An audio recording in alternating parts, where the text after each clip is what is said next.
بسم الله الرحمن الرحيم. عن جابر رضي الله تعالى عنه قال قال رسول الله صلى الله تعالى عليه وسلم بين الرجل وبين الشرك والكفر ترك الصلاة. رواہ مسلم۔ نبی کریم صلی اللہ علیہ وسلم نے ارشاد فرمایا، آدمی اور شرک و کفر کے درمیان فاصلہ مٹانے والا عمل نماز چھوڑنا ہے۔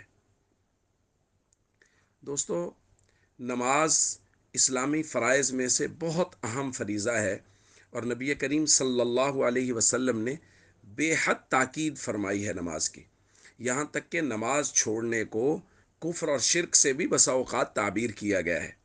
ایک روایت میں فرمایا، العہد الذی بیننا و بینہم الصلاۃ، ہمارے اور منافقین کے درمیان میں جو عہد و معاہدہ ہے وہ نماز کی پابندی کا ہے۔ فمن ترکہا فقد کفر، جس نے نماز کو چھوڑا اس نے کفر کیا۔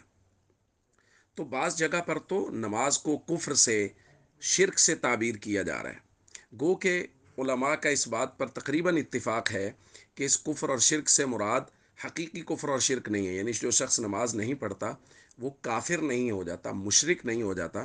کافر سے مراد ہے ناشکری کرنے والا یا کافروں جیسا عمل کرنے والا، کہ جس طرح کافر نماز نہیں پڑھتے یہ مسلمان ہو کے نماز نہیں پڑھتا، قیامت والے دن کفار یہی کہیں گے نا، لم نکو من المصلین، ہم نماز نہیں پڑھتے تھے۔ تو بھائی، مسلمان اور کافر کے درمیان میں فرق کرنے والی چیز نماز ہے۔ یہ کس قدر بدبختی ہے ہماری کہ ہمارے معاشرے کا اکثر حصہ نماز چھوڑے بیٹھا ہے، اور ہم لوگ اس نماز چھوڑنے کو کوئی گناہ بھی نہیں سمجھ رہے۔ جس کو نبی کریم صلی اللہ علیہ وسلم کفر اور شرک کہہ رہے ہیں، ہم لوگ اسے گناہ ہی نہیں سمجھ رہے۔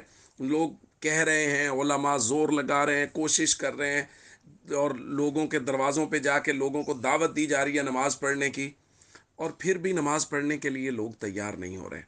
یہ بہت زیادہ فکر مندی والی بات ہے ہم سب کے لیے۔ اس لیے ایک تو اس بات کی کوشش فرمائیں کہ ہم میں سے ہر شخص مکمل نمازی، پورا نمازی ہو، اور دوسری اس بات کی کوشش ساتھ فرمائیں کہ ہمارے گھر میں سے، ہمارے محلے والے میں سے، ہمارے دوست احباب میں سے کوئی بے نمازی نہ ہو۔ ہم سب کی نماز کے لیے کوشش کریں اور سب کو نماز کی دعوت دیں۔ السلام علیکم ورحمۃ اللہ وبرکاتہ۔